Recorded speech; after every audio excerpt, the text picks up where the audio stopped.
We are here today to announce the arrest of 60-year-old Dwayne Keefe.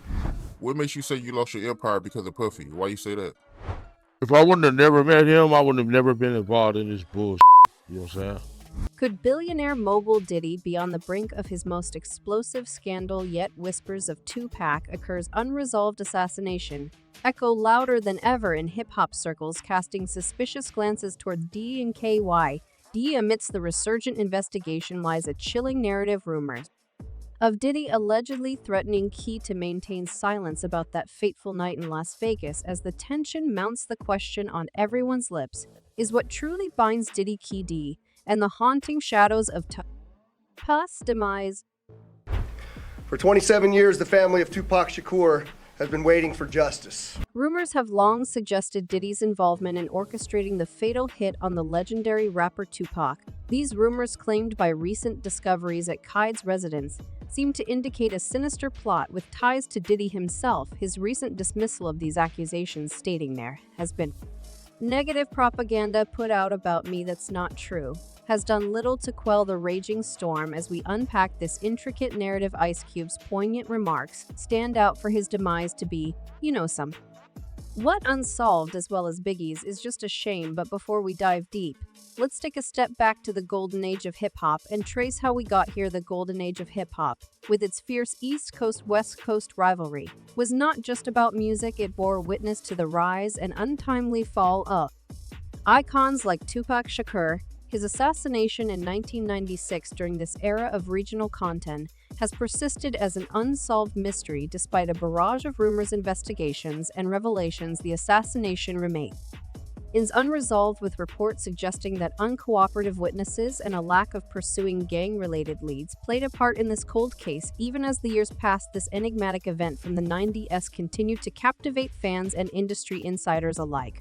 But recent developments are shining the spotlight on this tragic tale, promising revelations that might finally provide some closure. Puffy was hanging out one day, and he wasn't serious about it, but it was floating in the air. He made a comment. Well, Tupac's assassination was an event that sent shockwaves across the globe. The narrative behind it is far more intricate. Allegations of Shay Diddy C's involvement have persisted for years. It's a tangled web of rivalry, alleged retaliations, and underground conflicts that connect Diddy Key D and others in a dance of speculation. The recent discovery of bullets in KD's residence and his confessions have only thickened the plot. I would be very shocked if, Las Vegas PD come charge Diddy, or you get a news report that says Diddy's taken into custody. That'd be a shock. The conspiracy theories involving Diddy don't end there. Figures like Eminem have further fueled these theories, leading to heightened public scrutiny. As Ice Cube observed, seems like it's 30 years too late, but I'm pretty sure we haven't heard the absolute whole truth when it comes to Tupac's demise and what happened to him that night in Vegas. His comments underscore an industry rift with unresolved issues, and Diddy often finds himself in the crosshairs of these long-standing tensions. The reopened case, coupled with Key D's shocking revelations, hint at a more expansive plot connecting Diddy to the assassination through a mysterious intermediary named Zip. This intricate narrative only gets more complicated when one brings in the likes of Sweet and the volatile feud between Death Row Records and Diddy Bad Boy Records. Even figures like Mike Tyson, who claims to have crucial information tying Diddy to the crime, only add to the swirling whirlpool of rumors and allegations. Yeah, Keefe D. They always say Keefe D name on everything. Keefe D say Keefe D name. I'm talking about Diddy. While many might see the current allegations against Diddy as surprising, the intricacies between Diddy and Key D are steeped in history. The backdrop of their association dates back to the early 90s when Diddy was working on Usher's music video, "Can You Get With It?" Diddy required Key D's love. Writers for the video shoot an endeavor which later left Diddy owing Key for car damages, but despite the repayment, Key D is cited lamenting their encounter, suggesting that crossing paths with the Bad Boy Rec Ogle might have inadvertently essed him in the convoluted story of Tupac's end in 1996. Digging further into the fabric of the story, there's been a long-standing association between Diddy, the Death Row Records empire, and the notable feud between the labels. The historical entanglement suggests a broader narrative, with Keefe even stating, "Diddy, the only one still bawling, he made our stuff go down, man, he made our stuff go down, man. He won't even look out or nothing because he pitted us against each other." Which was kind of smart, where Crips and Shove was Bloods. The waters grow murkier as recently found bullets at Keefe's residence are being tested for links to Tupac's assassination. The web gets even more tangled when Ice Cube's insinuations come into play. Rumors have spiraled regarding Diddy. Potential threats towards Keefe, prompting many to question, would Keefe, who's battling cancer, actually fear these threats? Or is Diddy's leverage based on the potential well-being and financial security of Keefe's family? As we sift through the allegations, it's noteworthy to consider Ice Cube's hint that there might be more beneath the surface. What Diddy's been trying to do, though, he's been giving people their back. He's been doing all kind of friendly because he don't want them to go testify against him on some wild. So he's trying to clean his image up right now. Significant theory posits that Diddy may have tried to silence Keefe to avoid major revelations. Given Keefe's health condition, his fear might not be for his own safety, but rather the safety and security of his loved ones. On the flip side, the allure of monetary incentives could be a driving force yet. Even amidst these speculations, the true motives remain shrouded in mystery, but the question that lingers is, why did it take nearly 3 decades for the police to apprehend Keefe? Retired late officer Kading believes Davis essentially built the case against himself over the years. Davis openly boasted about his involvement in the crime during podcast interviews, and even detailed it in his memoir. Kading, he's already tied the noose now. Let's let him hang himself with Davis's frequent public admissions. The perception is that it's going to be hard for him at this point to say, "Hey, I was just kind of boasting, making stuff up." Davis was never discreet about his involvement. In 2009, he informed that police about his presence in the Cadillac from which the shots were fired. In his 2019 memoir, Compton Street Legend, he noted, "They promised they would shred the indictment and stop the grand jury if I helped them out." Kading confirmed this account to Ken, adding that despite Davis having a proper agreement which initially prevented the use of his confession against him, his relentless public boasting reignited law enforcement interest, ultimately landing him in jail the night Shakur was assassinated. He was alongside Marion Shag Knight, founder of Death Row Records, as they waited at a red light amidst a convoy.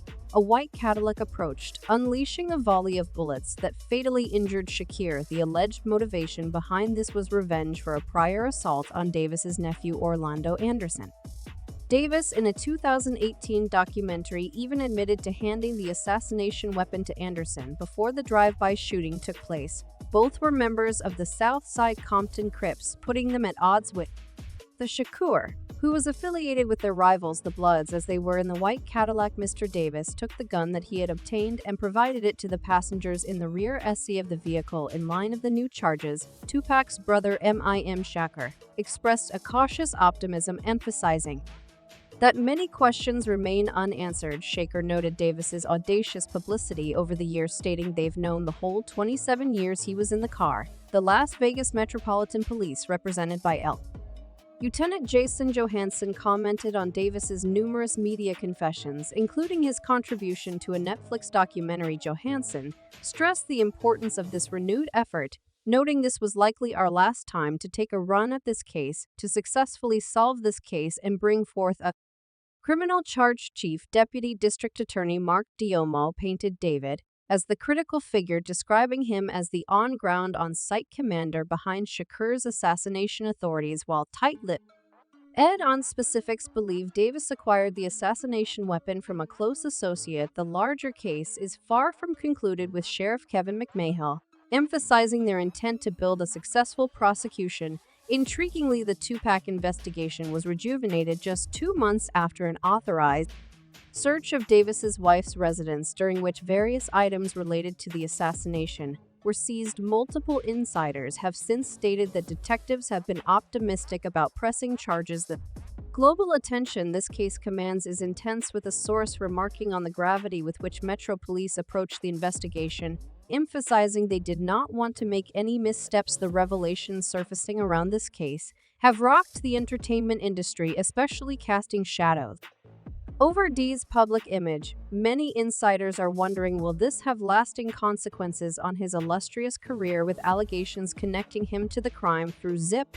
There's speculation that the investigation might dig deeper into Diddy's circle, leading to more arrests. Furthermore, these developments could significantly influence his fan base, potentially seeing a decrease in his popularity, just because it seems like Puff always knows how to furrow his way out of trouble.